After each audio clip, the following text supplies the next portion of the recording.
It is Sunday, April 30th, 2023, and we are live. So it's been a very, very busy weekend. I was on Roland Martin Unfiltered on Friday.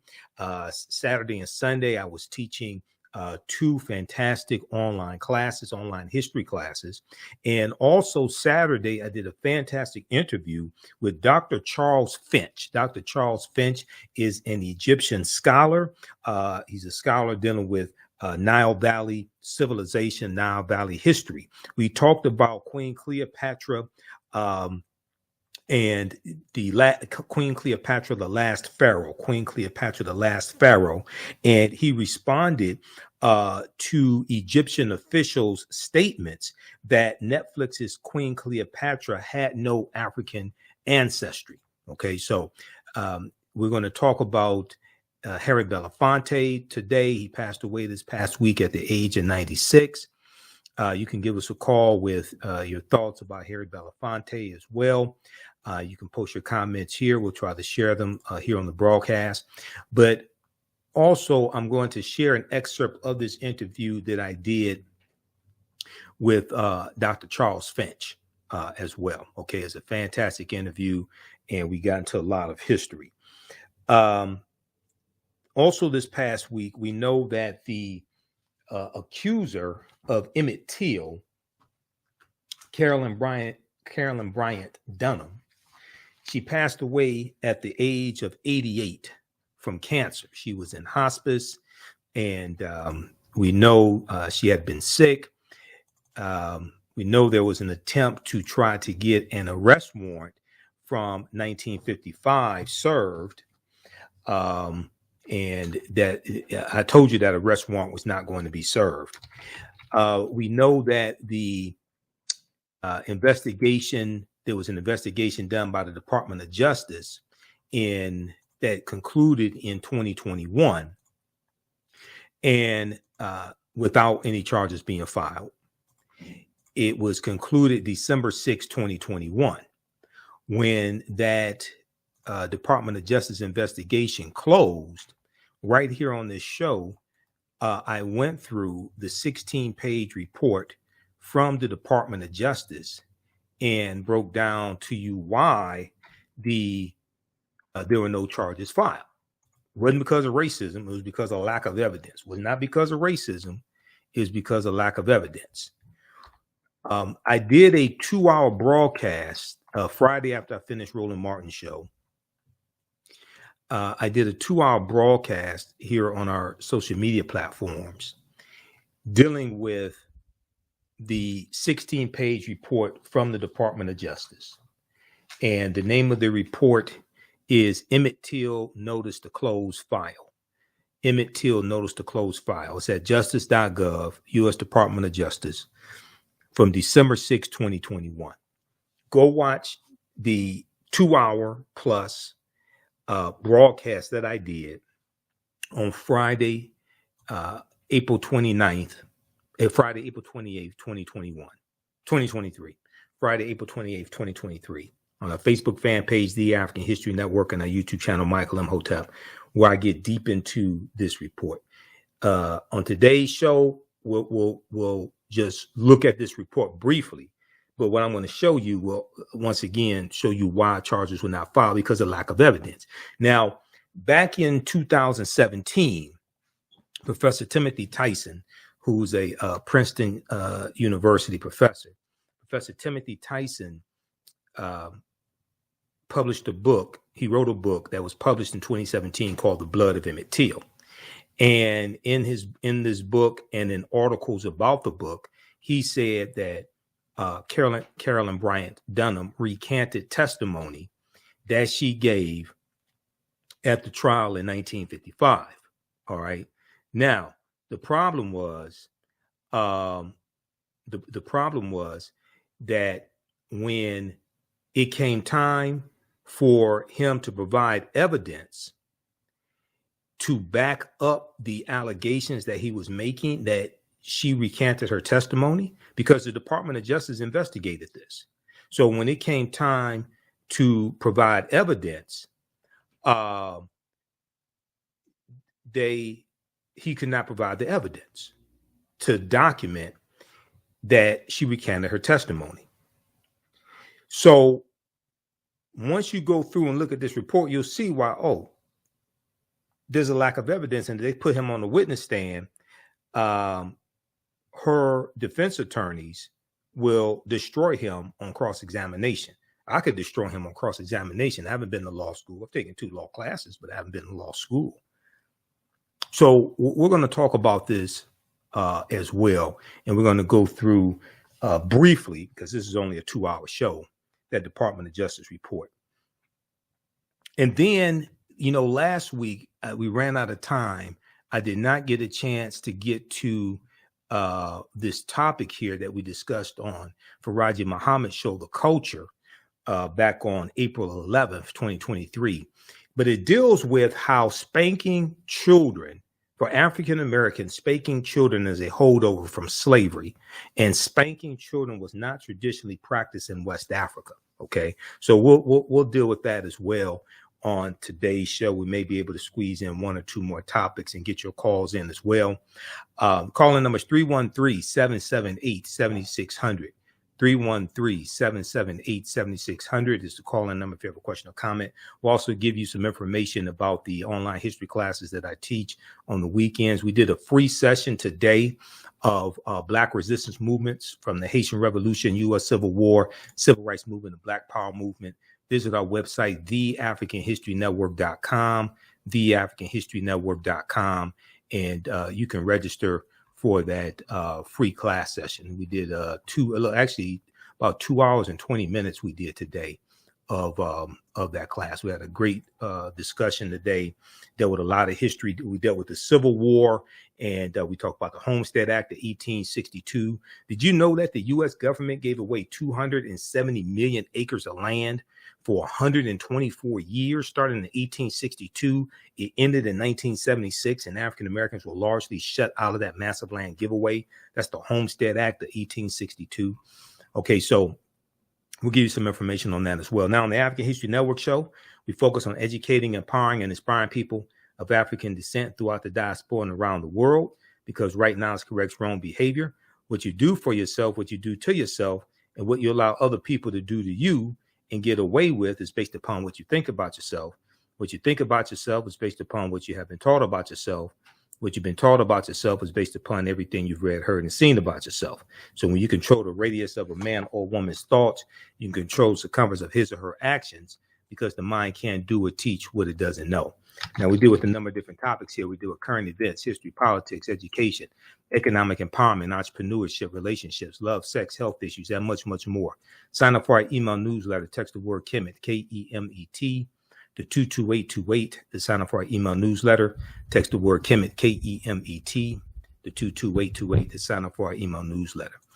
All right, well, humanitarian and actor extraordinaire and director Harry Belafonte passed away at the age of 96.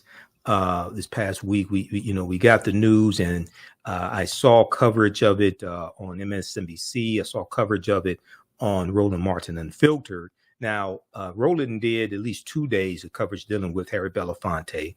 Harry Belafonte was a friend of Roland Martin. Harry Belafonte was also one of my frat brothers as well. He was an honorary member of Phi Beta Sigma Fraternity Incorporated. On Friday's show, Roland also continued his tribute to Harry Belafonte. Now, he didn't let the panel, I was on the panel, he didn't let the panel comment on Harry Belafonte. I don't know why. Maybe it's because of time constraints or what have you, but this is my show, so I'm going to do it here. So, I remember seeing Harry Belafonte in Buck and the Preacher when I was a kid. Now, I saw it after it originally came out, and I remember watching it on TV, Buck and the Preacher. And also, I remember seeing Harry Belafonte in, Uptown Saturday Night. Okay, Geechee Dan, Uptown Saturday Night with Sidney Poitier and Bill Cosby. We know we lost Sidney Poitier last year. So Sidney Poitier and Harry Belafonte are reunited, two extraordinary humanitarians, actors, and directors. There was a good article from the New York Times dealing with Harry Belafonte. Harry Belafonte, 96, dies, barrier-breaking singer, actor, and activist. Barrier-breaking singer, actor, and activist. And we posted, there was a picture of Harry Belafonte. We posted it on our fan page, the African History Network. It got about 2,700 likes. Okay. Check out this article from the New York Times. There's also a good one from thegrio.com as well. From thegrio.com also. Okay. That's not the article that I want. There's one from thegrio.com as well. This is the one I want here on Harry Belafonte. Let's pull this up.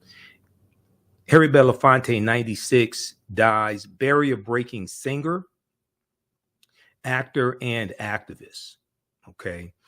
In the 1950s, when segregation was still widespread, Harry Belafonte's ascent to the upper echelon of show business was historic, but his primary focus was civil rights.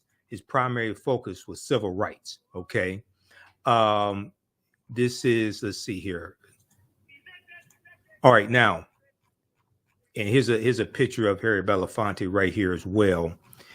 Harry Belafonte was not the first Black entertainer to transcend racial boundaries, but none had made as much of a splash as he did.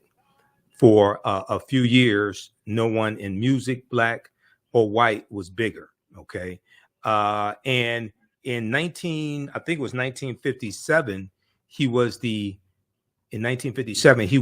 highest paid African American. He was the highest paid African American entertainer. All right, we're up against a break. You listen to the African History Network show. I'm Michael Imhotep. We'll be back in a few minutes.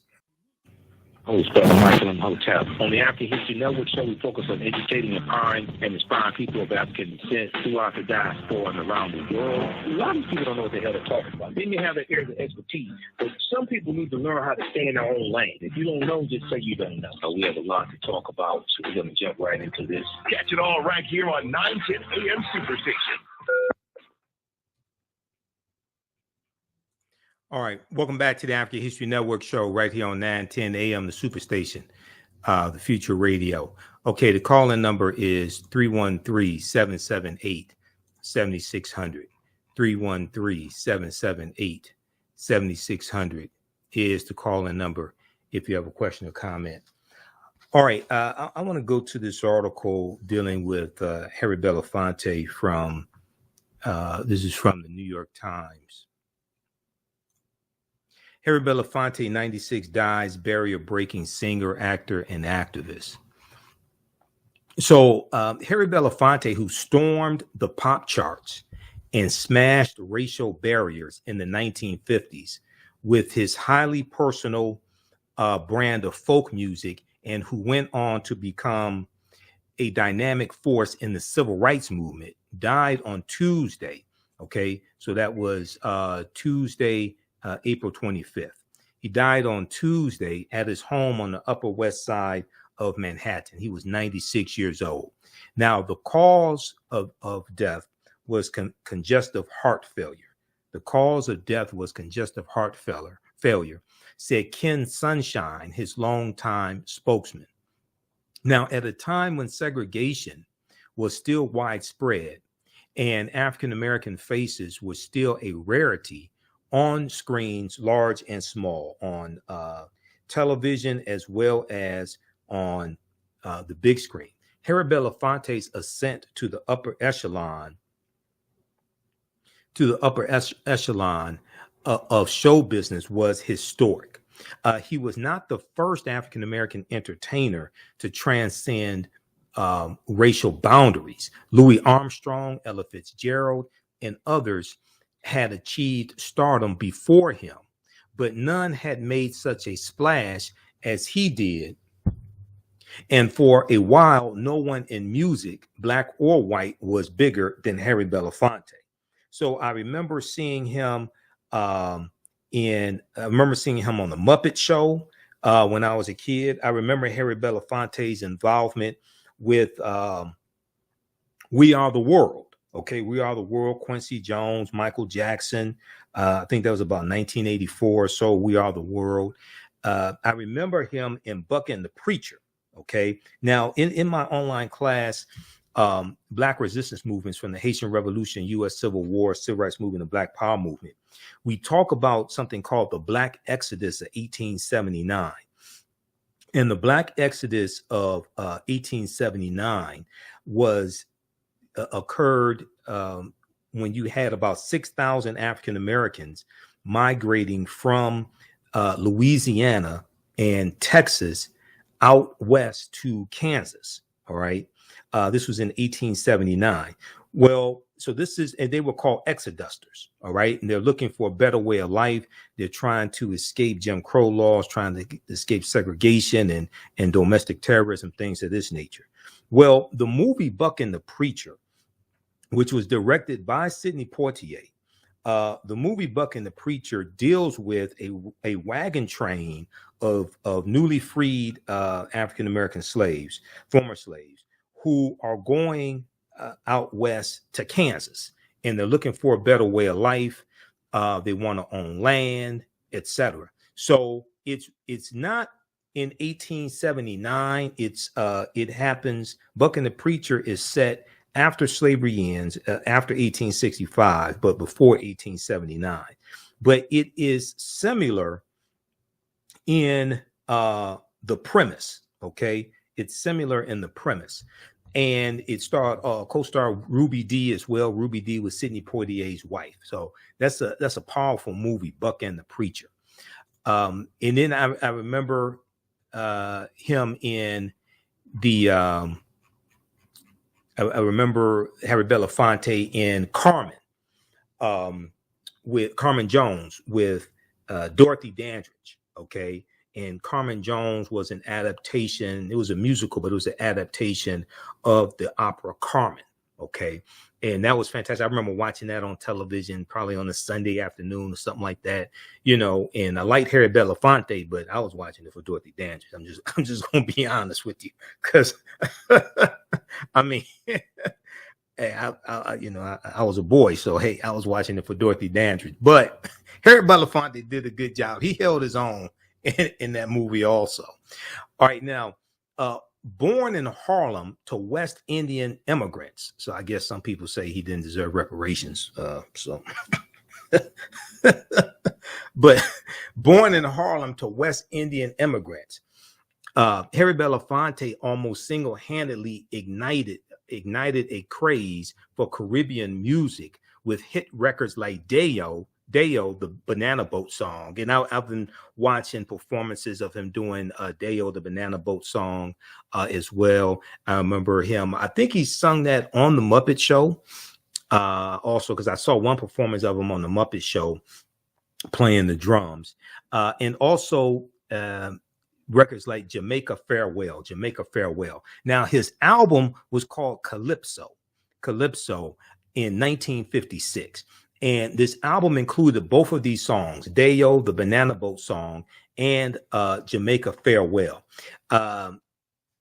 His album Calypso reached the top of the Billboard album chart shortly after its release in 1956 and stayed there for 31 weeks. 1956. This is the same year of the Montgomery bus boycott, which started December 5th, 1955, ended December 20th, 1966, lasted 381 days. We know he became excellent friends, close friends with Dr. Martin Luther King Jr., as well as Coretta Scott King and the King family. He became active in the civil rights movement. And also in February of 1968, Johnny Carson let Harry Belafonte guest host The Tonight Show for an entire week.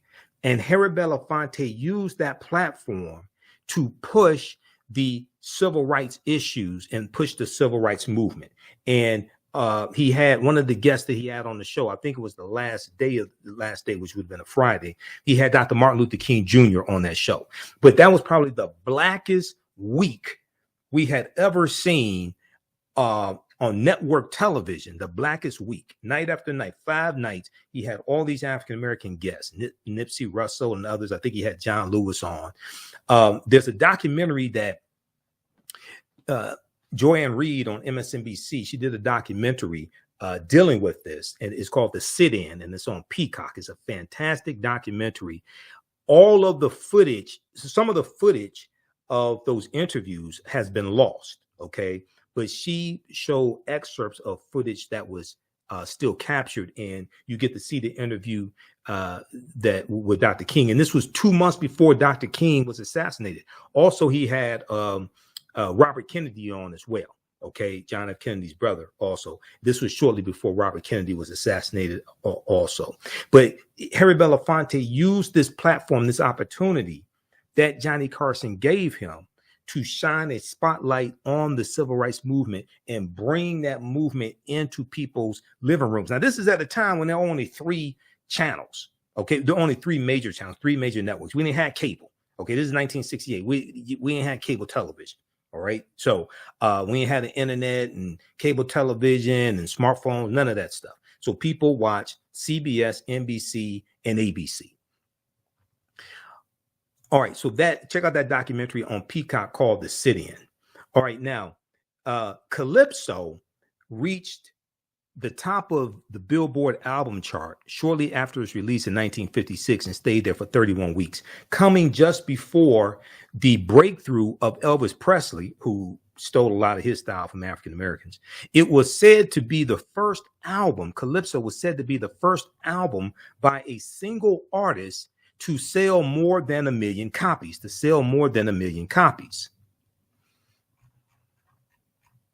Now, Harry Belafonte was equally successful as a concert attraction. He was handsome and charismatic. He had audiences spellbound with dramatic interpretations of a repertoire that encompassed folk traditions from all over the world, rollicking calypsos like Matilda. Matilda work songs like Lead Man Holler, tender ballads like Scarlet Ribbons. Now, by 1959, he was the most highly paid black performer in history. By 1959, Harry Belafonte was the highest paid black performer in history, with fat contracts for appearances in Las Vegas, at the Greek Theater in Los Angeles, and at the Palace in New York.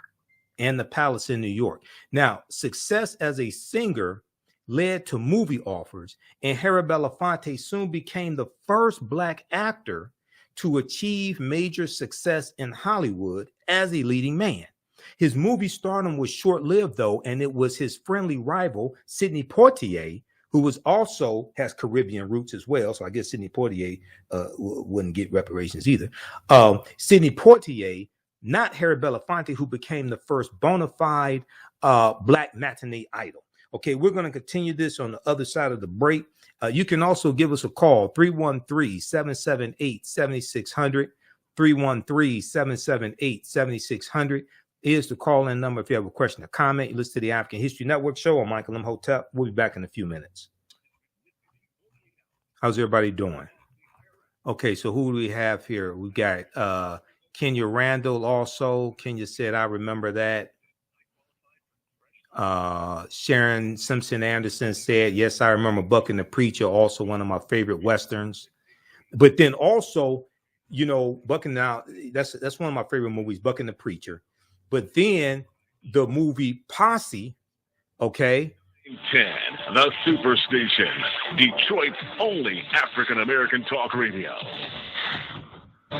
The views and opinions expressed on any program are those of the producers and or the persons appearing on the program and do not necessarily reflect the views and opinions of 910 AM Superstation or Adele Media. If great programming is what you want, 910 AM is what you need. I'm your host, Brother Michael Imhotep. On the African History Network show, we focus on educating, empowering, and inspiring people of African descent throughout the diaspora and around the world. A lot of these people don't know what the hell they're talking about. They may have their areas of expertise, but some some people need to learn how to stay in their own lane. If you don't know, just say you don't know. We have a lot to talk about, so we're going to jump right into this. Catch it all right here on 910 AM Superstation. Welcome back to the African History Network show right here on 910 AM, the Superstation, Future Radio. Okay, so Bucking the Preacher, 1972. I remember seeing it. I didn't see it in 1972 because I was only 1 year old, but I remember watching it later on and watching it on television, and seeing Sidney Poitier, seeing Harry Belafonte, and it's a movie that takes place shortly after slavery ends. And now this piece right here, this is from Criterion.com. I was looking at some write-ups on Bucking the Preacher. Harry Belafonte plays a con man preacher in the movie, and Sidney Poitier is a guide who has relationships with Native Americans, and he has to navigate this wagon train of former slaves through Indian territory. Bucking the Preacher, with his routinely entertaining directorial debut, Sidney Poitier, alongside actor-producer Harry Belafonte, helped rewrite the history of the Western, bringing Black heroes to a genre in which they had always been sorely underrepresented. Combining boisterous buddy comedy with blistering Black Power era political fury, Sidney Poitier and a marvelously mischievous Harry Belafonte star as a tough and taciturn wagon master and an unscrupulous pistol-packing preacher who join forces in order to take on the white bounty hunters, threatening a westward-bound caravan of people recently emancipated from slavery. That's what's so fascinating about this. Now, even though the movie's probably fictitious, things like this, things similar to this did happen, and that's the Black Exodus of 1879. Okay, 6,000 African Americans migrate from Louisiana and Texas, primarily out west to Kansas. And in this movie, they're migrating to Kansas. Now, a superbly crafted revisionist landmark, Bucking the Preacher subverts Hollywood conventions at every turn and reclaims the Western genre in the name of Black liberation. Okay, so check out that movie, Bucking the Preacher. It's an excellent movie. Ruby Dee is in it. She plays Sidney Poitier's wife as well, the brilliant and lovely Ruby Dee, who's an ancestor now also. So we've lost, Ruby Dee, Ozzie Davis. We've lost Cicely Tyson, Sidney Poitier. All of these fantastic actors and actresses, and they and a lot of them were involved in the civil rights movement also. Okay, put their careers on the line, put their lives on the line.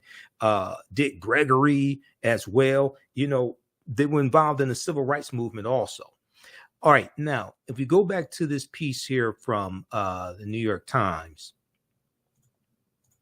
And then I'm going to let you hear an excerpt of the interview that I did with Dr. Charles Finch on Saturday, dealing with Queen Cleopatra, the last pharaoh, and rebuking the criticism coming from the Egyptian government on the ethnicity of Queen Cleopatra portrayed in the African Queens series from executive director Jada Pinkett Smith on Netflix. Now, success as a singer led to movies, and Harry Belafonte soon became the first Black actor to achieve major success in Hollywood as a leading man. But making movies was never Harry Belafonte's priority, and after a while, neither was music. He continued to perform into the 21st century and to appear in movies as well, although he had 2 long hiatuses from the silver screen. But his primary focus from the late 1950s on was civil rights. Now, here's a picture of Harry Belafonte and Dr. Martin Luther King Jr., and the two are reunited now. This is from 1956. Okay, 1956. Let me see if we can pull this up here. Okay, yeah, this is from 1956. Now, this is has to be during the Montgomery bus boycott, because the Montgomery bus boycott goes on till December 20th, 1956. Early in his career, Harry Belafonte befriended the Reverend Dr. Martin Luther King Jr. and became not just a lifelong friend, but also an ardent supporter. Dr. King and Harry Belafonte at the Abyssinian Baptist Church in Harlem in 1956. Okay. Harry Belafonte put up much of the seed money to help start SNCC, Student Nonviolent Coordinating Committee, and was one of the principal fundraisers for the organization and Dr. King's Southern Christian Leadership Conference. So SNCC comes out of the Southern Christian Leadership Conference, right? So SCLC is founded in 1957. It's co-founded by Dr. King and Ella Baker and others, okay? And then in about April of 1960, SNCC is founded, and SNCC, Student Nonviolent Coordinating Committee, SNCC comes out of SCLC, okay?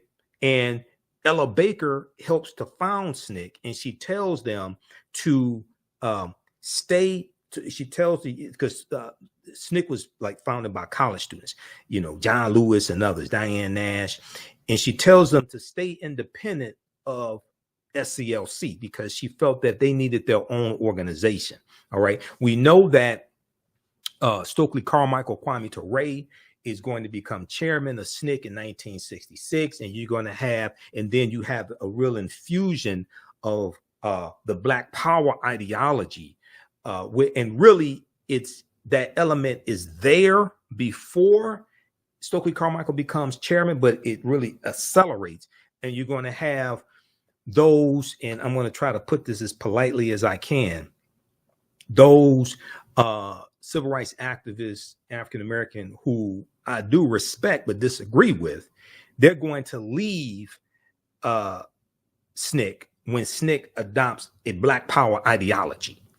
And we know that it's going to be in about June of 1966 during the March Against Fear in Mississippi, when James Meredith is shot, and he's going on this march to call attention to segregation and things like this. He's shot. He's in the hospital. He can't continue to march. Dr. King and others come in. Kwame Ture, Stokely Carmichael, they come in to finish this march. They get arrested. And then when they come out from jail, it's June 1966, right about there. Kwame Ture gives a speech, and he talks about, we want Black power, we want Black power. And he drops the Black power phrase nationally.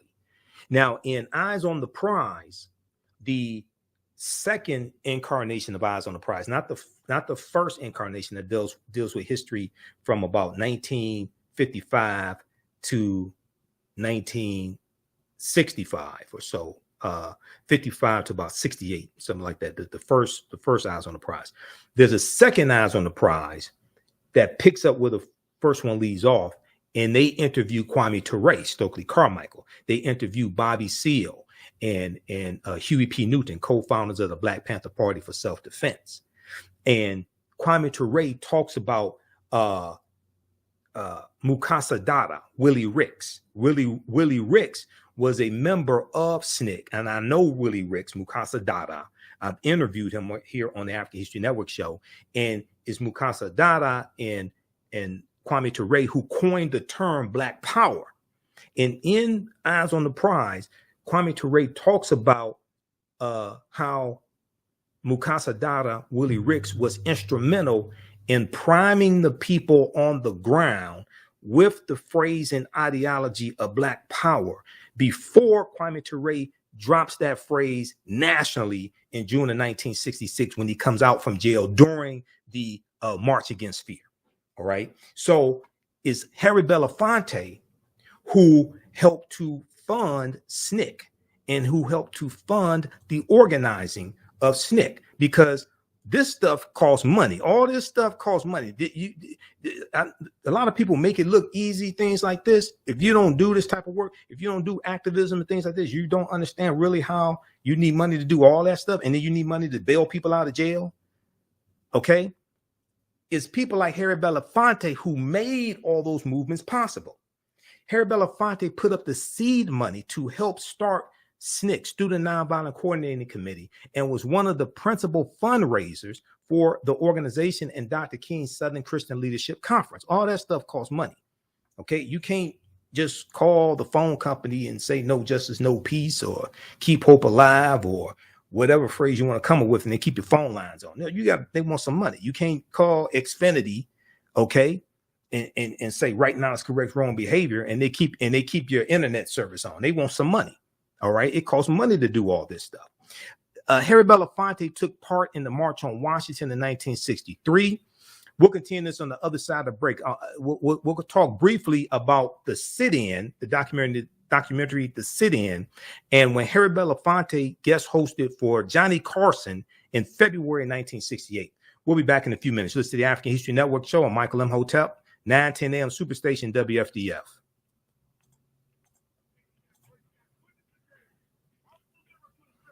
Stand by.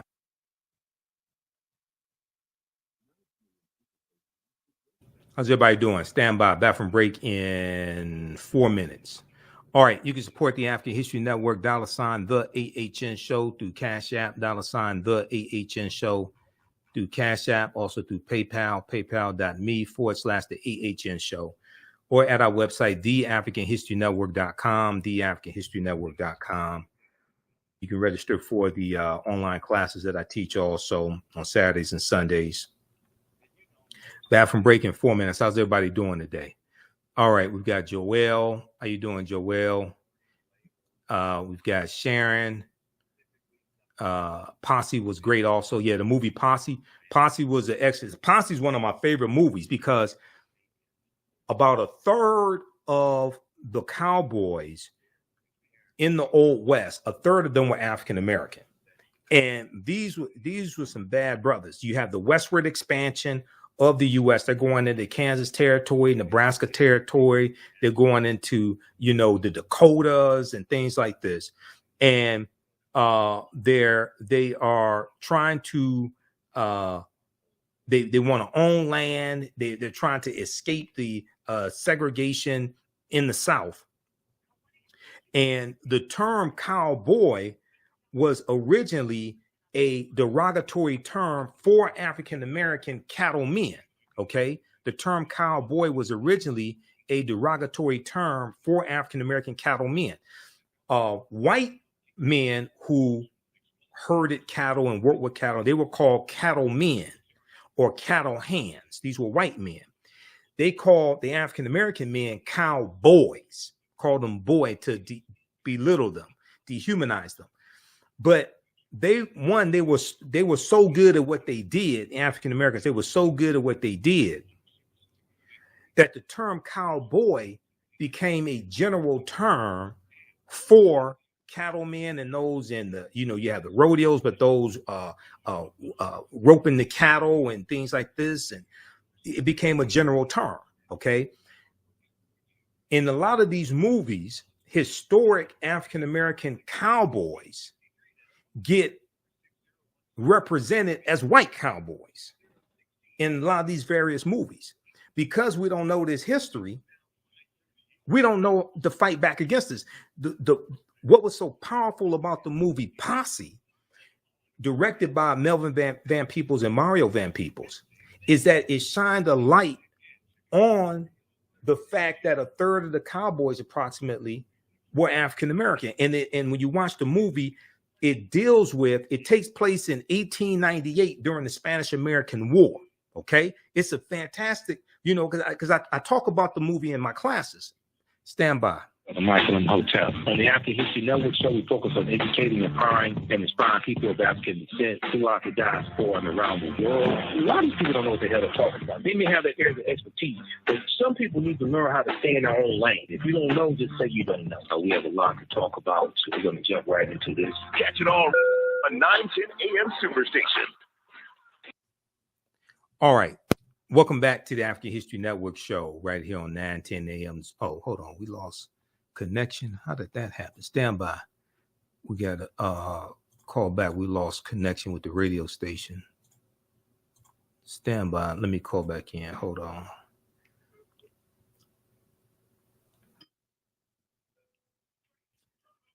Welcome back to the African History Network show right here on 9:10 a.m. Superstation. All right, the calling number is 313-778-7600 is the calling number if you have a question or comment. Okay, Michelle Samuel said Harry Belafonte was a great activist. She's watching on Facebook. Sharon Simpson Anderson said Posse was also great. The movie Posse, starring Melvin Van Peebles, Mario Van Peebles, they directed the movie. You got Big Daddy Kane in the movie, Tiny Lister, Stephen Baldwin, Reginald Vale Johnson, who was on Family Matters, Carl on Family Matters. This is a fantastic movie. Also, Sally Richardson was in it, so that's why I was watching the movie, okay? Because Sally Richardson's in the movie. But Sally Richardson Whitfield, she's married to DeAndre Whitfield. Fantastic movie that also deals, even though I think it's a fictitious movie, it has a historical background. It takes place in 1898 during the Spanish-American War. You have Jesse Lee, I think his name is Jesse Lee, and he is in the Army, the U.S. Army. The Spanish-American War is Cuba fighting against Spain for their independence, okay? We know that Cuba was one of the island nations that the colonizer Christopher Columbus conquers on his 4 voyages, right about 1494. Well, the Spanish-American War and the U.S. gets involved in this war. Cuba is fighting against Spain for their independence. You have the group of army men that Mario Van Peebles is part of. They're forced to steal some gold from, I think it's Cuba, from the Cubans, okay? And then the backdrop is 1898. It's after Reconstruction ends in 1877. They talk about the grandfather clause of 1877, which was first started in Louisiana when Louisiana writes their state constitution in 1898. The grandfather clause was designed to suppress the African-American vote, because in a lot of these southern states, we were the majority of the voters because we were the majority of the population, and we are electing African-American men into public office. In the South Carolina state legislature, the majority of the people in the state legislature were African-American men. South Carolina is where the Civil War starts. So the grandfather clause of 1898 stated that if prior to 1867, if your grandfather could not vote, then you could not vote because your grandfather was a slave, right? Now, this was a way to get around the 13th Amendment of 1865. They kept looking for ways, these white supremacists kept looking for ways to get around the 13th Amendment. And the grandfather clause is one way that they do it. And they wanted to implement the grandfather clause to also get around the literacy test, requirement, because you had a lot of poor white people who were illiterate. And if they applied the literacy test to them, they couldn't pass it either. So they come up with the grandfather clause so they don't eliminate too many illiterate white people. All right. So when you study this period of time, after Reconstruction ends in 1877, and you go from like 1877 to 1900, and you look at these laws being put in place, there was a fear of African Americans continuing to gain political power. All right. They didn't fear us exercising. They feared us having political power. This is why I tell well-meaning. A lot of people mean well when they say this, but I tell you, you've heard me on Roland Martin Unfiltered say this. You heard me on Faraji Muhammad Show, The Culture. You hear me right here on the African History Network Show. Stop telling African Americans to exercise their right to vote. You don't vote for exercise. If you want to exercise, you go to the gym and work out. You vote for power. Politics is the legal distribution of scarce wealth, power, and resources, and the writing of laws, statutes, ordinances, amendments, and treaties, their adoption, interpretation, and enforcement. When we change what the purpose of voting is, then we will realize the need to be better educated to get a better outcome. If you think that you just vote for exercise, if you think that you just vote for Dr. King and Fannie Lou Hamer, then you don't understand that you vote for power to be able to put in place policies that are beneficial to you, your family, your community, and your people nationwide. Then you could end up voting for people who work to dismantle the legacy of Fannie Lou Hamer and John Lewis and Hosea Williams and Diane Nash and Dr. King and things of this nature. Okay, because the purpose, you're not voting for the right purpose. Everybody else votes for power. Okay, they don't vote for exercise. We have to do the same thing. All right, now, in 1968, Harry Belafonte, because we got to wrap this conversation up because I got other topics to get to. In 1968, Harry Belafonte guest hosted the Tonight Show, and it was there's a documentary about it called The Sit-In. Okay, The Sit-In. And I'm going to try to pull up something here on this. Just give me a second here. Yeah, Harry Belafonte hosted Tonight Show. Okay, I watched this documentary. It's a fantastic documentary. There is an article from the Daily Beast about this as well. And there's also one from IndieWire, The Sit-In, when Harry Belafonte, The Sit-In, revisit the lost week in 1968 when Harry Belafonte hosted the Tonight Show. Okay, if we look at this article quickly, then I want to move to, we're going to go to clip number 1, Doug. I want to move to this information dealing with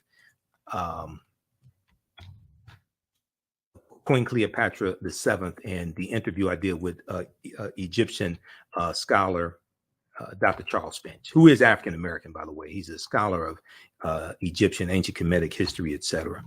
So this article here from IndieWire is from September 10th, 2020.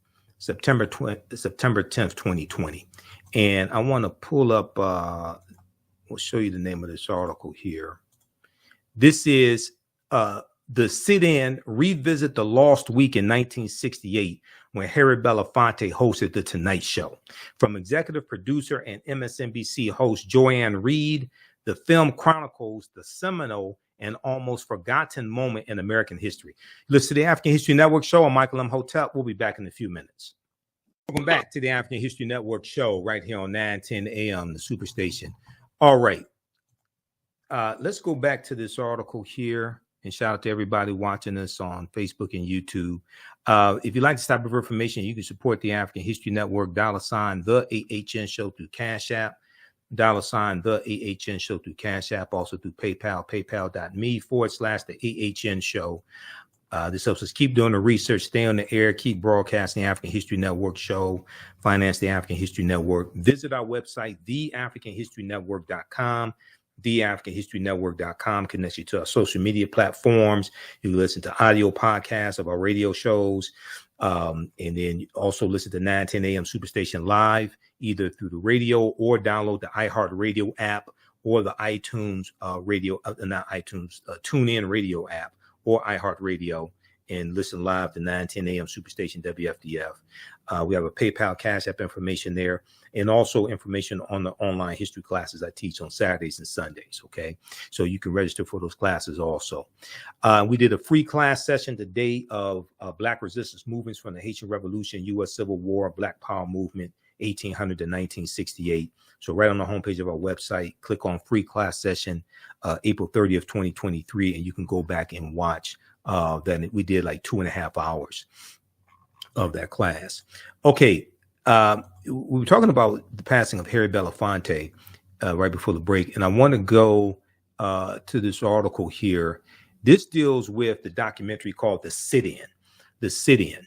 And the Sit-In chronicles in 1968 when Harry Belafonte sat in for Johnny Carson for an entire week on The Tonight Show. The sit-in revisit the lost week in 1968 when Harry Belafonte hosted The Tonight Show. This is from IndieWire.com, September 10th, 2020, by Tambe Obenson. Okay, and this is the name of the documentary, executive produced by Joanne Reed of MSNBC, called The Sit-In. In 1968, America was embroiled in protests over civil rights and the Vietnam War. In that tumultuous time, The Tonight Show host Johnny Carson turned over his hosting duties for an entire week to actor and activist Harry Belafonte. That was probably the blackest week on network television until Roots in 1977, when Roots aired for an entire week on ABC. That was probably the blackest week on network television.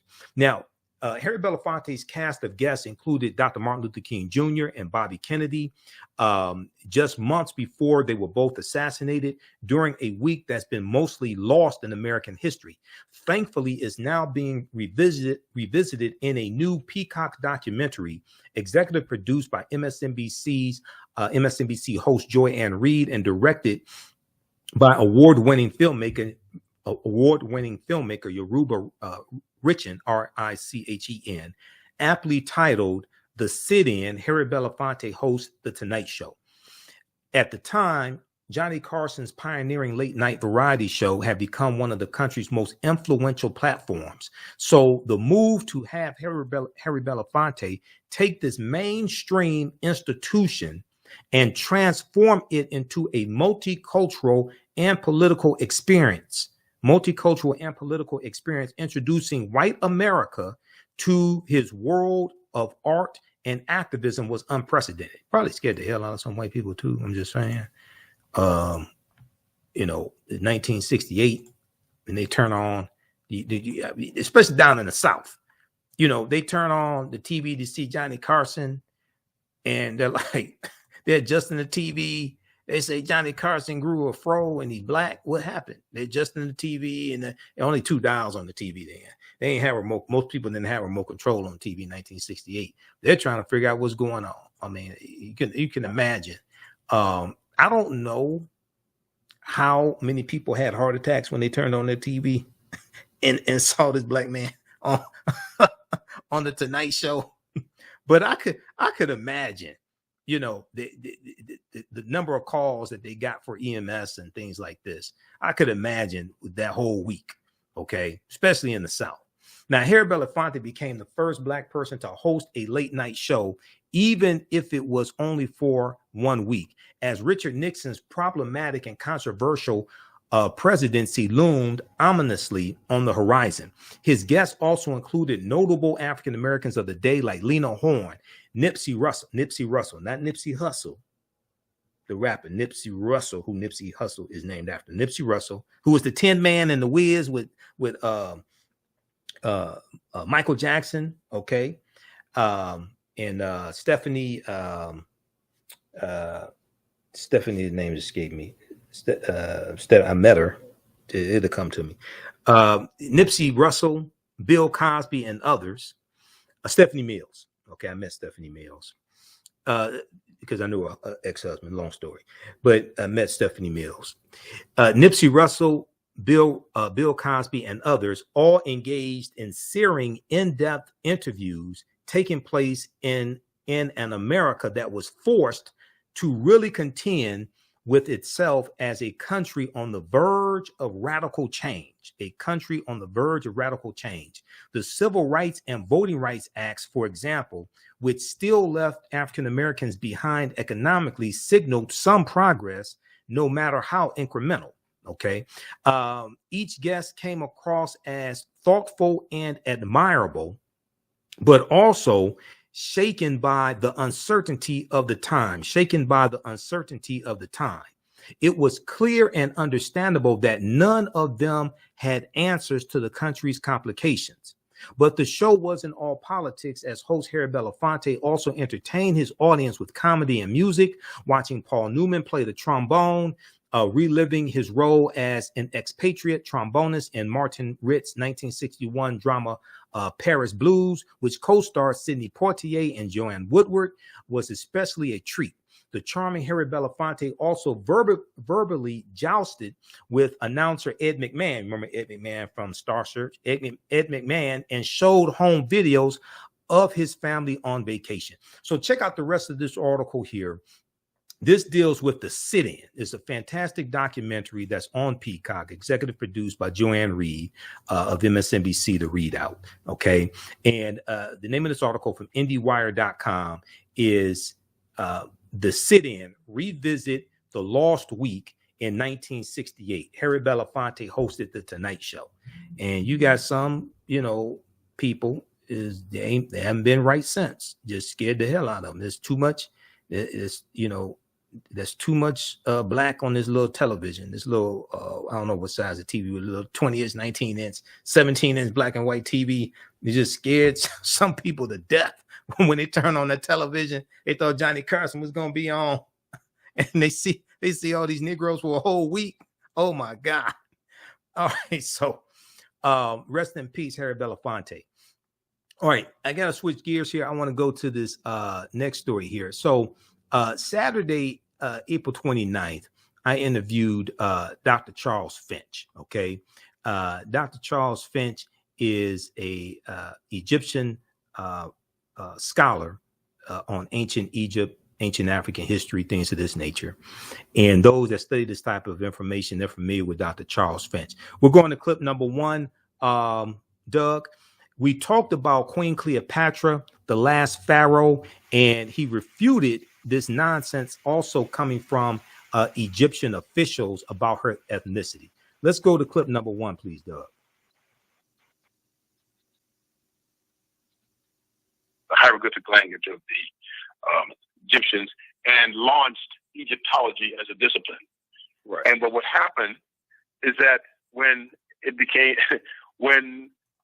they could read now the literature and the inscriptions in the Egyptian language, the inscriptions that were carved out of the walls, the papyri they could find, the clay tablets, they began to realize that this was a fantastic, fabulous civilization, which even up by 1820 had not been exceeded or excelled.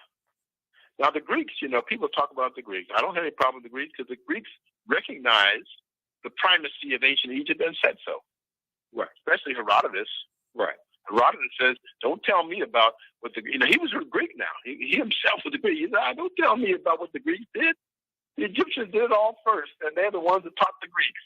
Mm-hmm. This is Herodotus talking. Correct. And because Herodotus is the so-called father of history. Right. Now, let's get back to Cleopatra for a minute. I'm sorry, I'm kind of jumping around a little bit.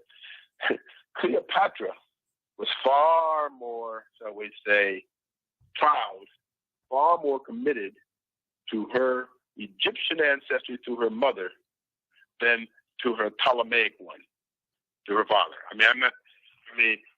Maybe I'm overstating that a little bit, but not by much.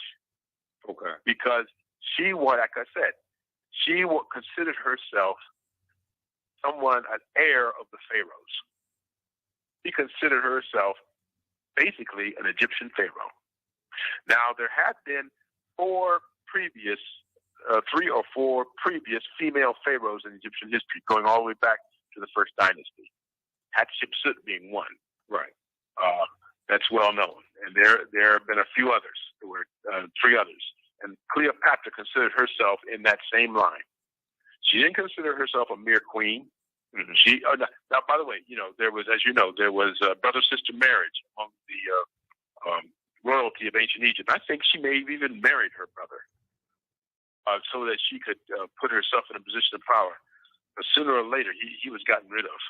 Right. Cleopatra was ruthless like that, but she's extremely dynamic, though. And as I said, she knew how to wrap, and men just kind of, she wrapped them around her little finger, as they said. And you know what happened when Augustus as we know, it was Julius Caesar that came first, Right. and she wrapped him around her finger. Then Mark Antony came second. She wrapped him around her finger and destroyed his marriage. And then he eventually committed suicide because the fleets of Augustus had defeated his fleets, his military arm, and he committed it. And then also Cleopatra had fled the field of battle, and he just became totally dispirited. And he went to go back to Egypt, literally. And this scene sounds melodramatic, but so he could die in the arms of Cleopatra, if you can imagine that. Yeah, this seems all very, hokey and made up in Hollywood and movies, but it happened. Yeah, it sounds like a movie, but yeah, it did. And he committed suicide. She committed suicide as well. She died in 30 BC. So you mentioned her mother. Now, from some research on this, it's believed her mother was Cleopatra V. Is that correct? No, I don't think. No, I haven't seen that. Okay. All I've ever heard or seen is that her mother was Egyptian. Okay. And by the way, Zahi Hawass just rejects that. Now, he has any reason for objecting it, but he wants to remove all traces of Africa from.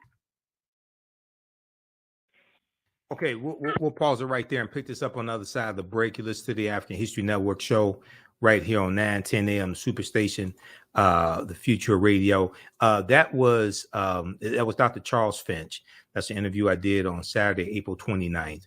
And the one of the other African queens of Egypt who ruled as a pharaoh was Sebekenfru. Sebekenfru, Sbekenefru. All right. There's a piece from Britannica.com on Sebekenfru. We talked about this also when I interviewed Professor James Small, and we dealt with the Woman King. All right. You had African female pharaohs as well. And Queen Cleopatra VII ruled as a pharaoh. Okay, we'll be back in a few minutes. 910 AM Superstation WFDF on Michael Imhotep, the African History Network show. Welcome back to the African History Network show. Calling numbers 313-778-7600. 313-778-7600 is the call-in number if you have a question or comment. Okay, we'll go to the phone lines here in a few minutes. I got to get back to this clip. This is the interview I did. This is an excerpt of the interview I did with Dr. Charles Finch, Egyptian scholar of ancient African history, Nile Valley civilization history. We were talking about Queen Cleopatra VII, the last pharaoh, and he refuted the Egyptian official statement that Netflix's Queen Cleopatra had no ancestry. There's an article from NBC News that came out Thursday, April 28th. That's probably the strongest statement from the Egyptian government. And I asked them about that. You're going to hear that clip also. Okay, let's go back to the clip, please, Doug. All very, hokey and made up in Hollywood and movies, but it happened. Yeah, it sounds like a movie, but yeah, it did. And he committed suicide as well. She died in 30 BC. So you mentioned her mother. Now, from some research on this, it's believed her mother was Cleopatra V. Is that correct? No, I don't think. No, I haven't seen that. Okay. All I've ever heard or seen is that her mother was Egyptian. Okay. And by the way, Zahi Hawass just rejects that. Now, he has any reason for objecting it, but he wants to remove all traces of Africa from at least from the dynastic line of ancient Egypt. Okay. So let me. Wait. There's one other thing I want to say. Then we can get to questions. One is when Augustus finally, he conquered the Mark Antony. Mark Antony committed suicide. Augustus came to Egypt to take over, the empire. But you know what he wouldn't do? What? He wouldn't look Cleopatra in the eye. Because by that time she had such a reputation that he was afraid of getting hypnotized by her. Right. If you can imagine that. Right. He would not look her in the eye. And it was after that encounter with Augustus that the famous story that Shakespeare and everybody else sort of repeated. She took an asp, which was a cobra. Mm-hmm. And she actually took it in her hand and had it sink its fangs into her. Can you imagine? Right. She had a flair for the dramatic, that's for sure. And she died that way. Right, from a snake bite. I'm sorry? From a snake bite. Yes, from a snake bite. And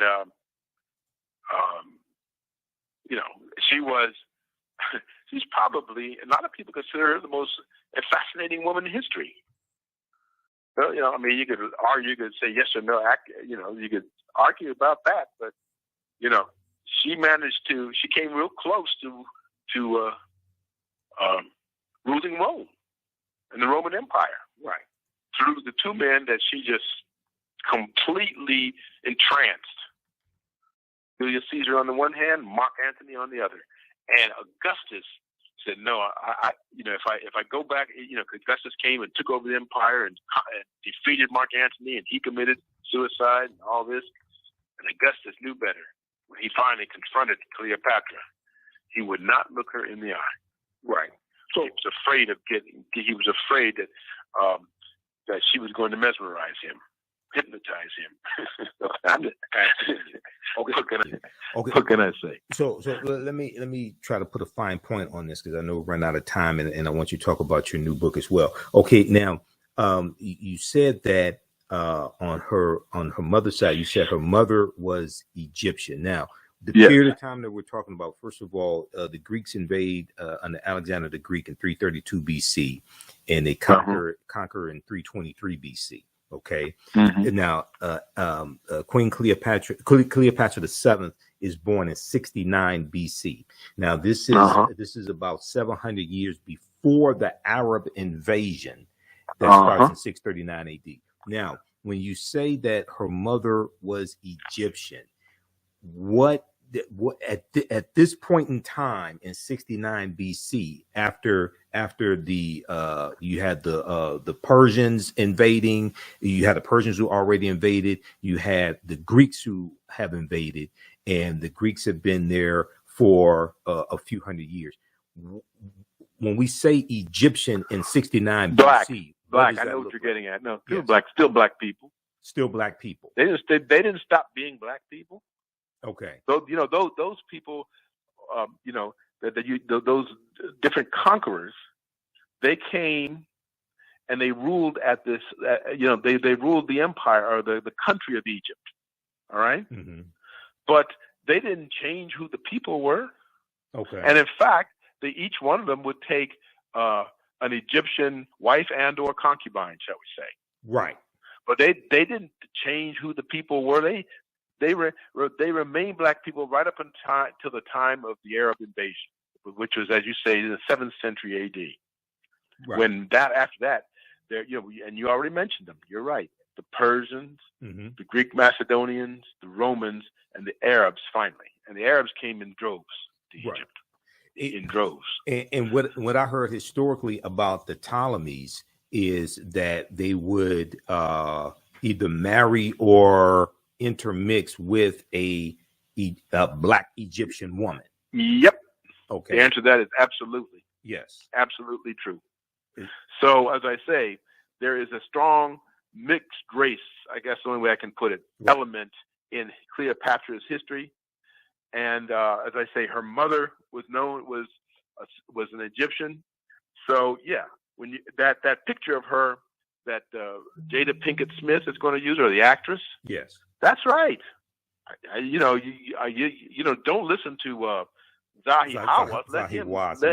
Let him foam at the mouth about the fact that a black woman is representing Cleopatra. That's his issue. Now, I've been to Egypt, I think a dozen times, and I've interacted and spoke with Egyptians, mm-hmm. Including a year and a half ago. Not all of them take that attitude that Zahi Hawass does. Right. And especially since when so many of them not so many of them, but a number of them have been the guides for tour guides that were led by people like Asa Hilliard and others who schooled them. Said, look, taught them John Henry Clark, even Doc Ben Yochanan. And they once they were schooled, they accepted it. They weren't like Bazalia Hawass is just, he lost his mind. Right, and he just can't take it. He for whatever reason, he cannot accept that historical reality. Right. What is it? What do you do? There's nothing you can do but somebody like him. But of course, now he is the one who is in charge of Egyptian antiquities. Well, he just he I think he just resigned from that position or something. He is not in that position anymore. He's about to go on a tour in the U.S. Right. Starting in May of the United States. Yeah. Of America. Now, here's what I would like to see happen. I don't know if it will or not. Mm-hmm. I would like there be a large, solid contingent of Black people to attend every one of his lectures and presentations in every city where he goes. Now, will that happen? I don't know. Right. And when he starts talking what he talks, then he needs to be challenged. Mm-hmm. He needs to be challenged. Yes, I know about that upcoming tour. Right. I don't know if he's coming to Atlanta or not, but he's making I think he's supposed to be here for at least 3 weeks. Yeah. If I'm not mistaken.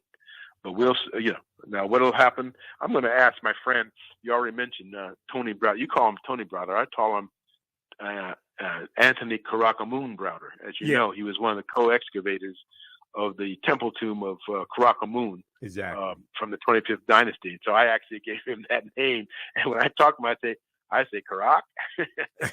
Yeah, I have his book also, dealing with finding Karakamoon. I have his book as well. So let me ask you this question. So in the article from Variety.com written by Tina Garabi is the director of this installment of African Queens from executive producer Jadis Pinkett Smith that deals with Cleopatra VII.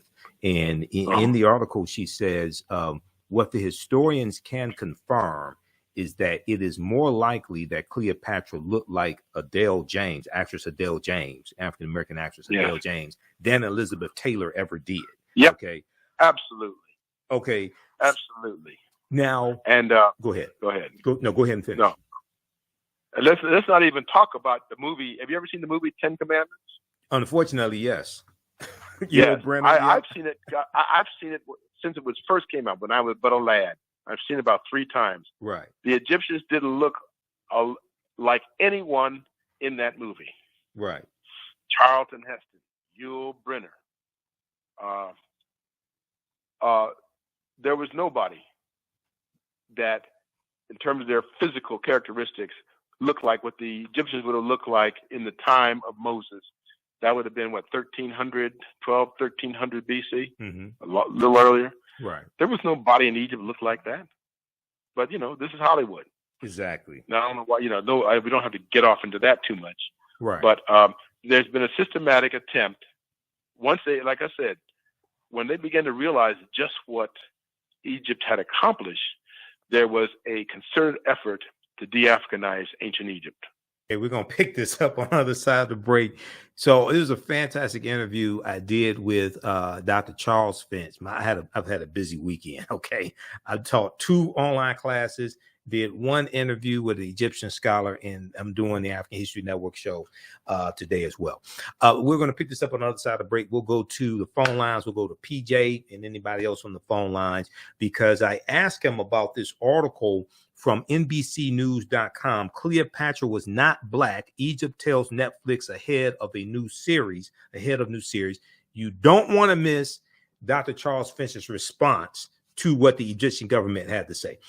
We'll be back in a few minutes. Welcome back to the African History Network show. All right. We're going back to this clip from this fantastic interview I did with Dr. Charles Finch, Egyptian scholar, ancient Egyptian scholar, author, historian. His website is charlessfinch.com, Finch, charlessfinch.com. And he has a new book coming out in the next couple of months or so. You can pre-order it at his website, charlessfinch.com.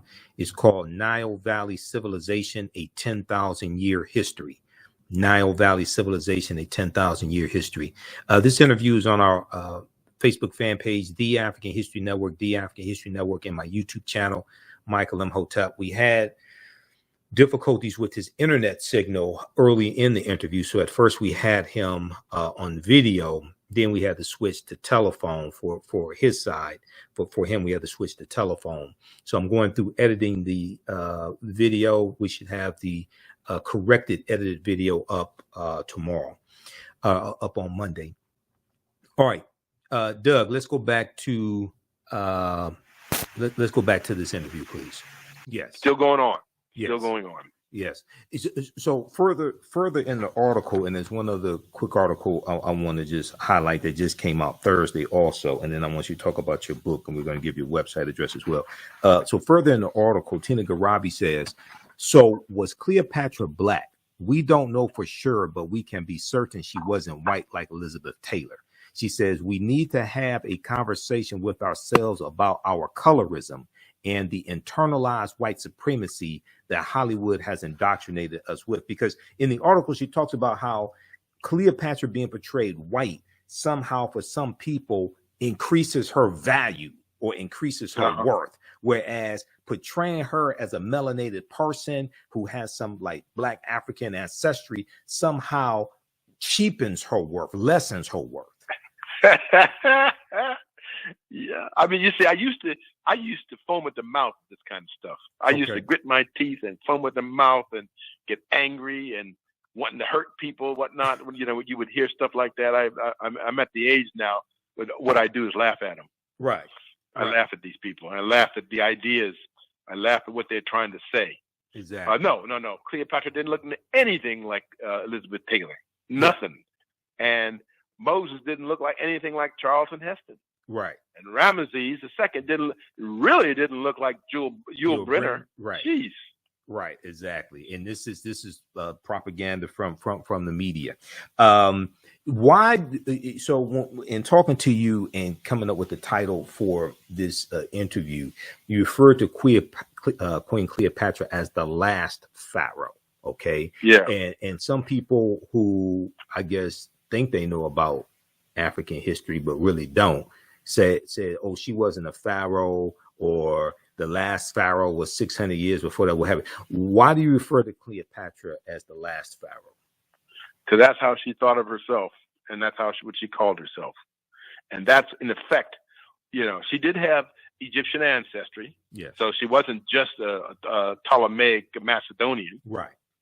She kept, and even the Ptolemies got so that they de-emphasized their Macedonian ancestry and increasingly Egyptianized themselves, and married into the local populace, as we've already seen.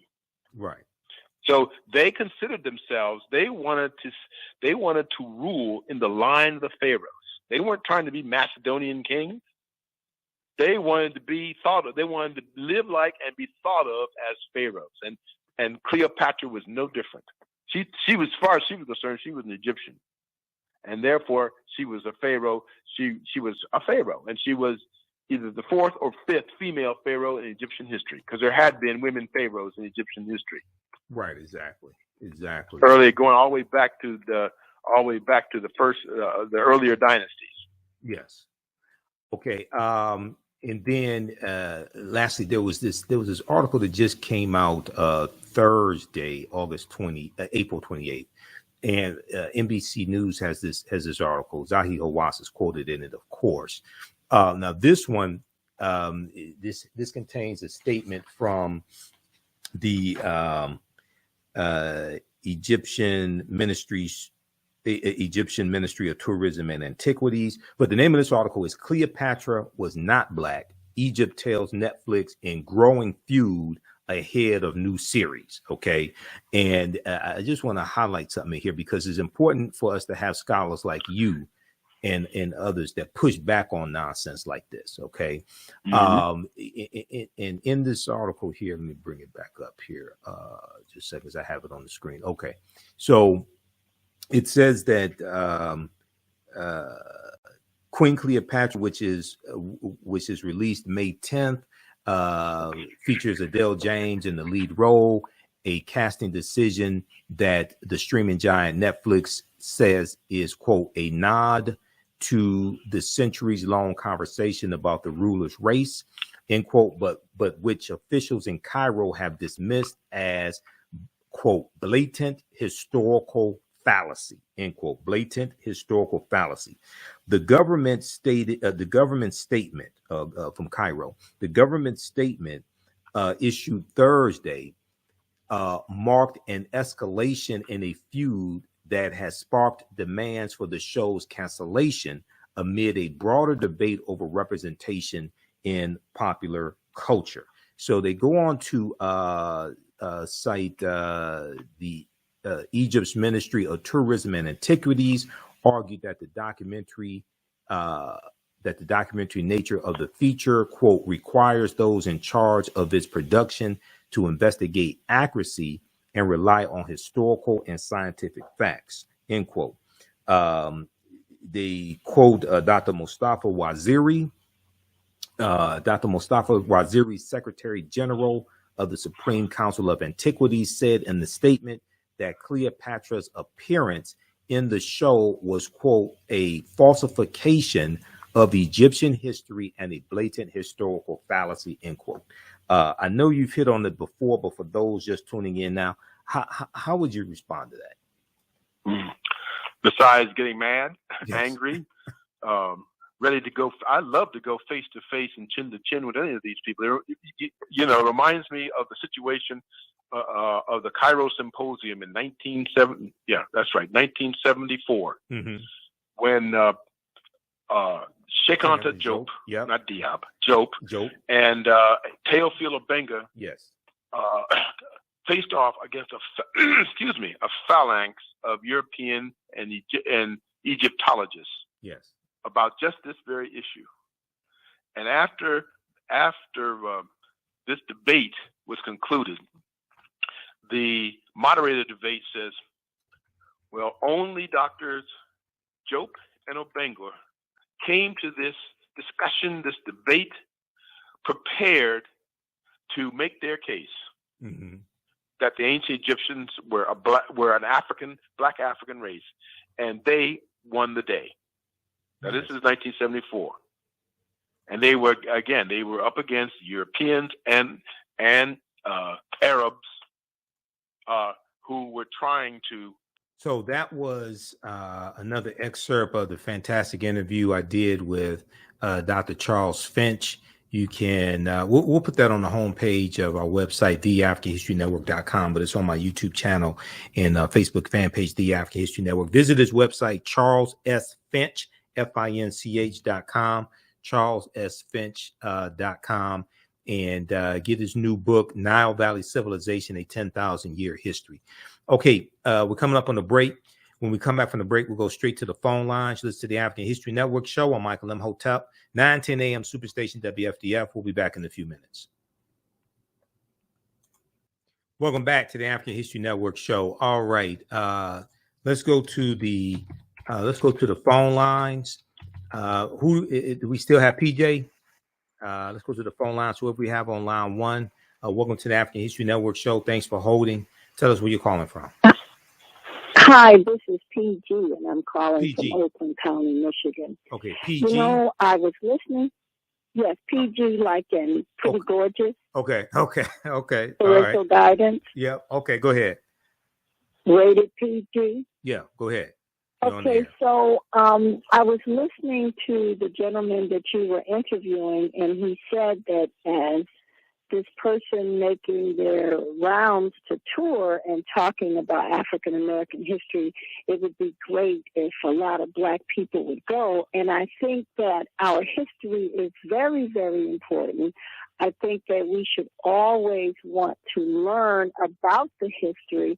But what I've heard people say is when they go to some of these seminars or symposiums and they're listening to the evolution of our race and going all the way back and the Egyptians and the Moors, they always feel like sometimes the presenters make them feel stupid because they don't know. And my question to you would be, is there anybody that knows everything, and even if you ask them, can they tell you, or should the people doing the presentation be grateful that, number one, the people came out, number two, they want to hear it, but you have to start somewhere when you're learning. Okay, so what are your thoughts about that? That was Dr. Charles Finch that I was interviewing.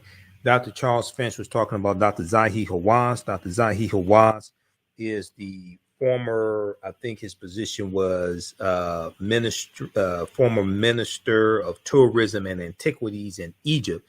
Dr. Zahi Hawass is going on a tour in May and June in the U.S., discrediting the Africanity, the Black African presence in ancient Egypt. Okay, and Dr. Charles Finch was saying that there needs to be a contingent of African Americans at each one of those lectures that Dr. Zahi Hawass goes to, Dr. Zahi Hawass does, to challenge him on this nonsense that Dr. Zahi Hawass is saying. That's what Dr. Charles Finch was saying.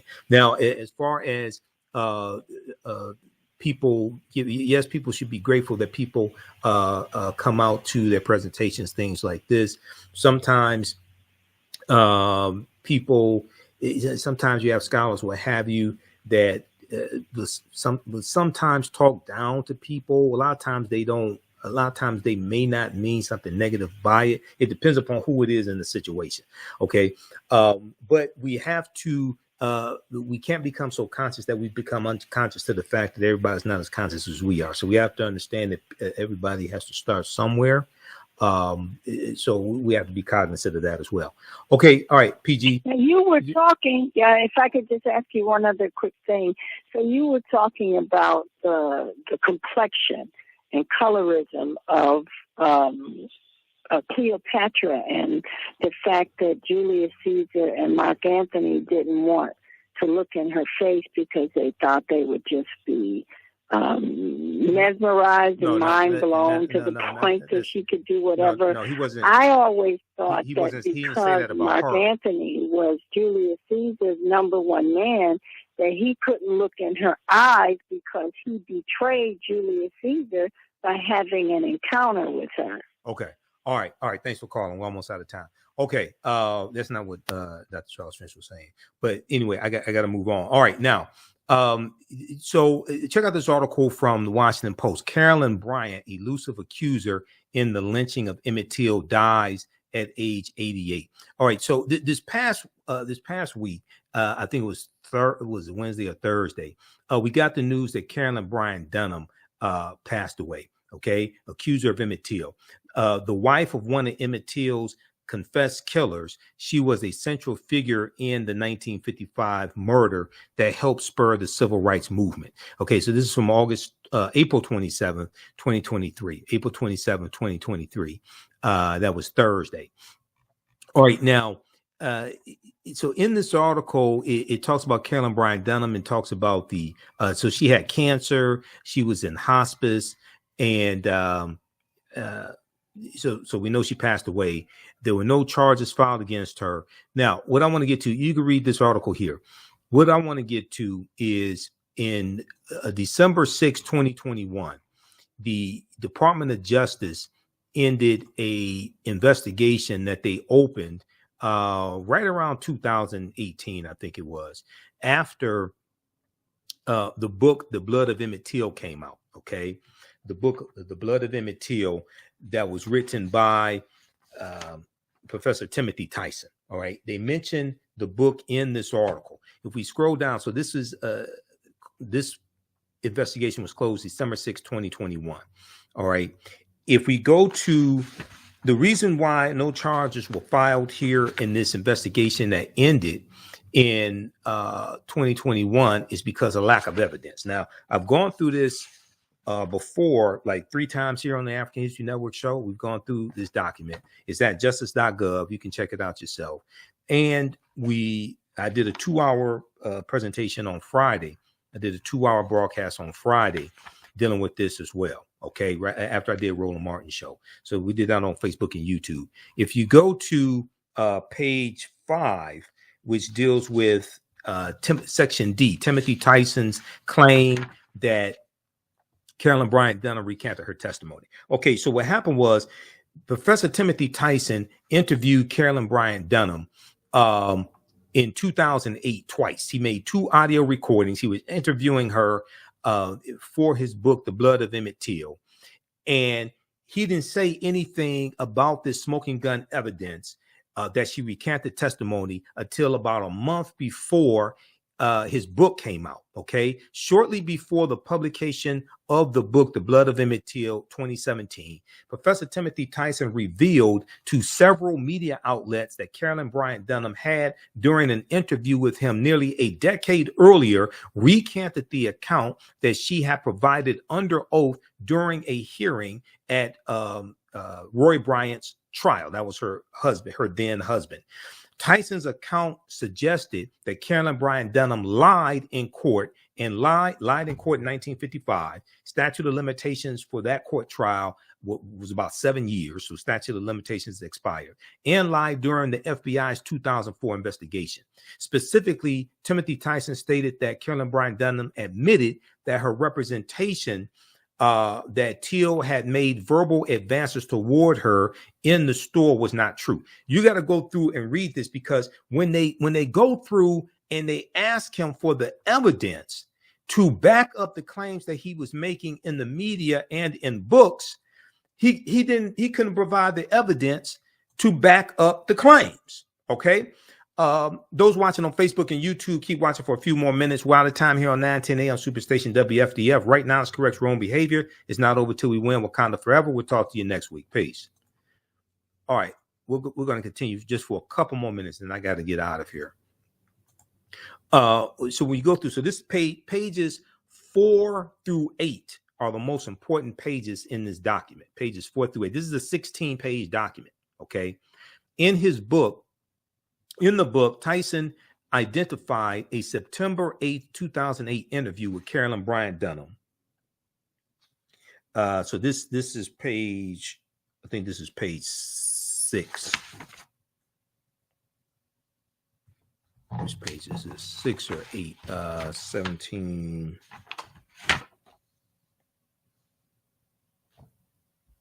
I think this is page either 5 or 6. In the book,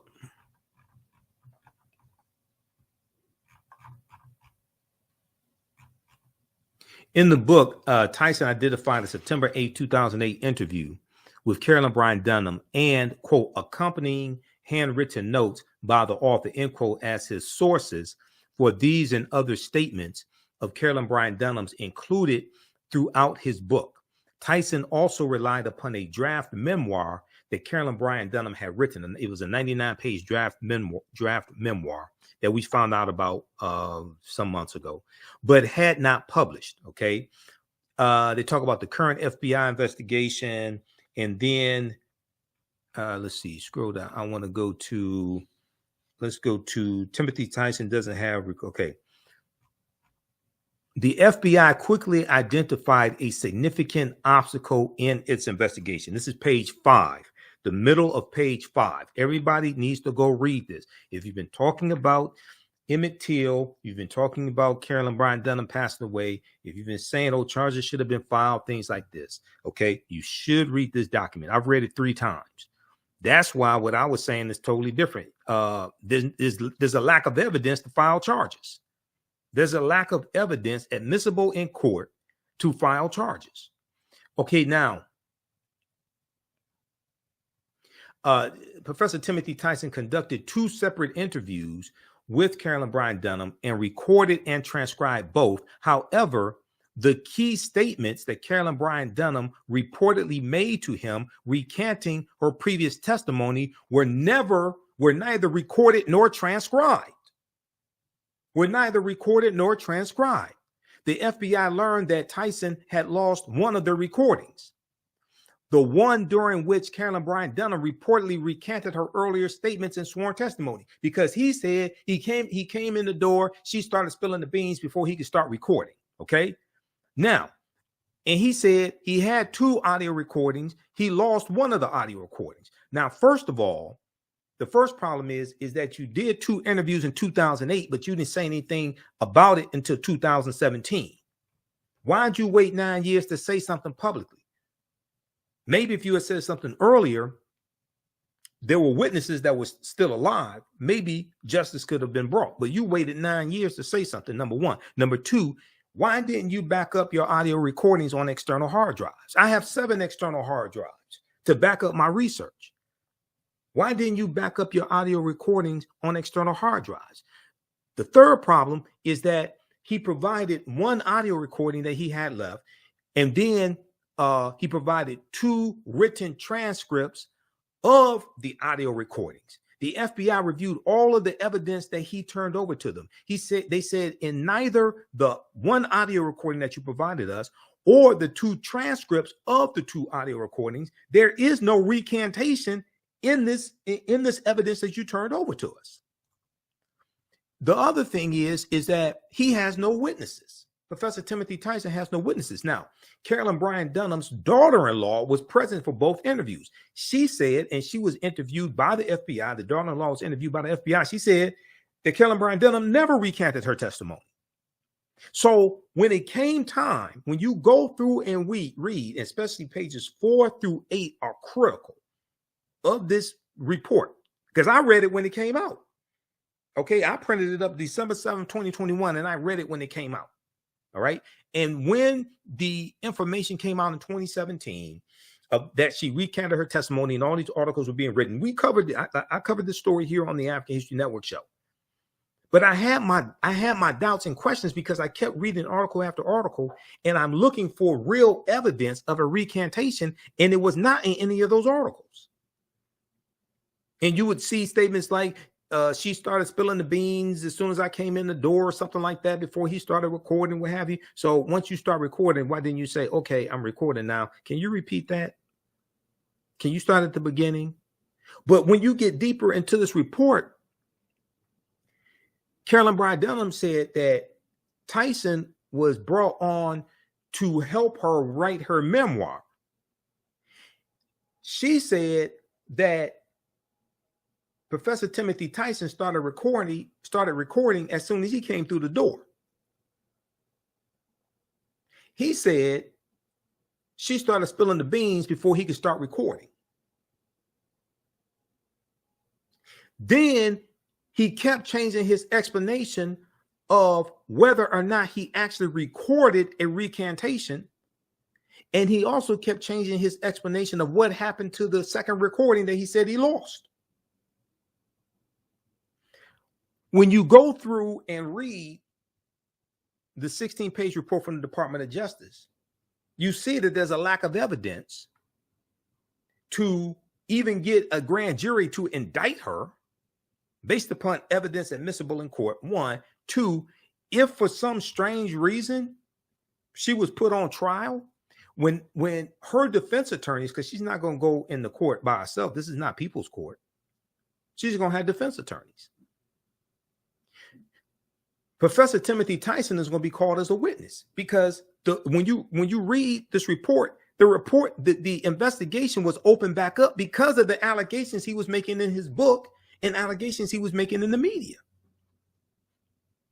So when the prosecution would have to put him on the witness stand, well, on cross-examination, her defense attorneys would destroy Professor Timothy Tyson on cross-examination. I could destroy him on cross-examination. I haven't even been to law school. I've taken 2 law classes, but I could destroy him on cross-examination. There's so many holes in his argument. So this is why when this 2021 investigation was closed December 6, 2021, no charges were brought because there's lack of evidence. This is what I said then. I say the same thing now if you actually go through and read this. All right.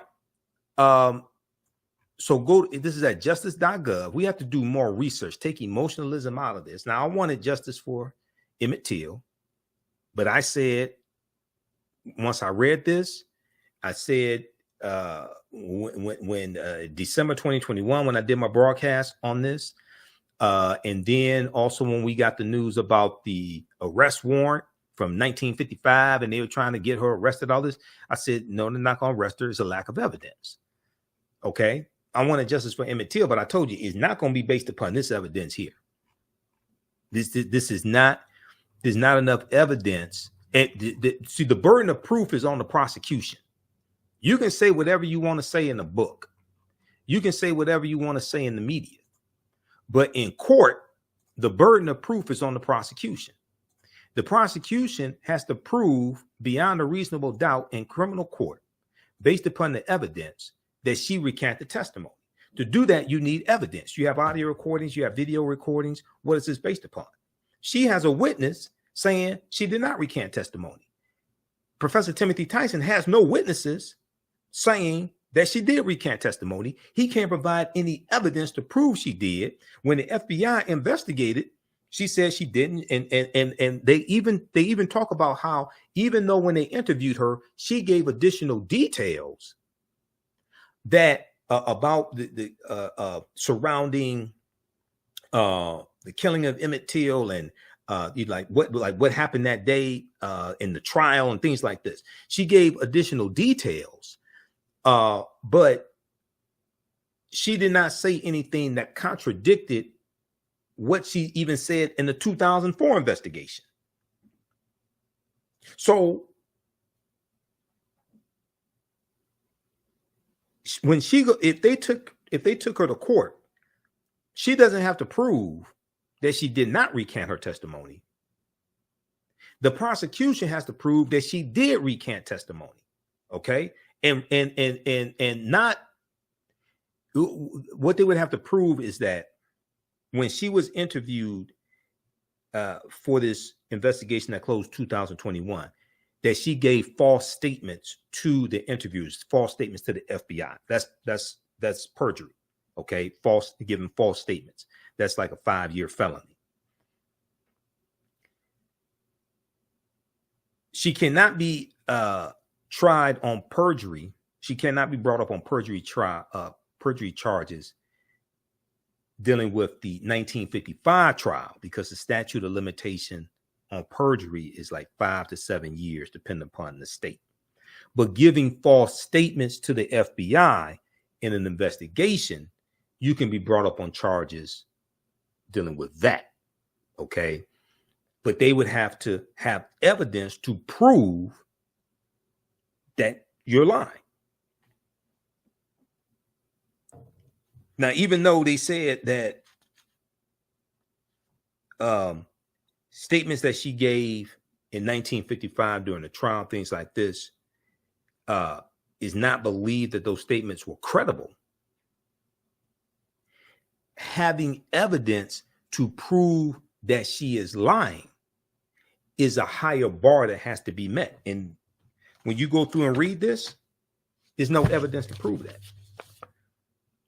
As Denzel Washington told Ethan Hawke in the movie Training Day, it's not what you believe, is what you can prove. You have to be able to prove. The burden of proof is on the prosecution. They have to be able to prove this beyond a reasonable doubt in court. And based upon the information that Professor Timothy Tyson is talking about, there's no evidence of that.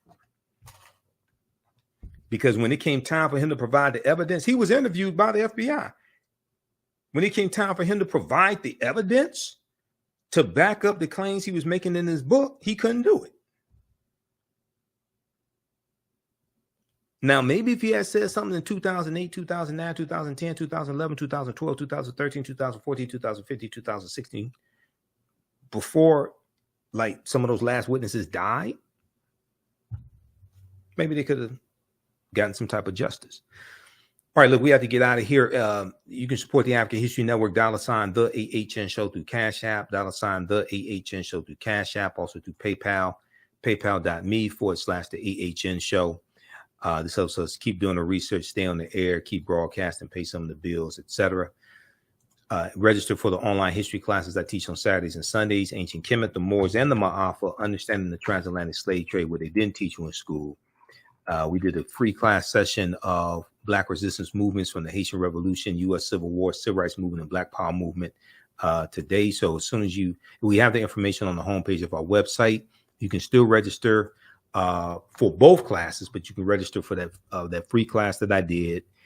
And that full course is on sale, is discounted, $40, regularly $130. Click right here for the free class session from April 30th, 2023 at our website, TheAHNShow.com. We do the sessions live. All the sessions are archived and recorded. You can go back and watch it anytime. We have a bundle pack where you can get both courses. The bundle pack is on sale, $80. That's a $300 value. You also get 5 of my lectures free in digital format. It'll be in the video library. And then the class I teach on Saturdays, Ancient Kemet, the Moors, and the Ma'afa,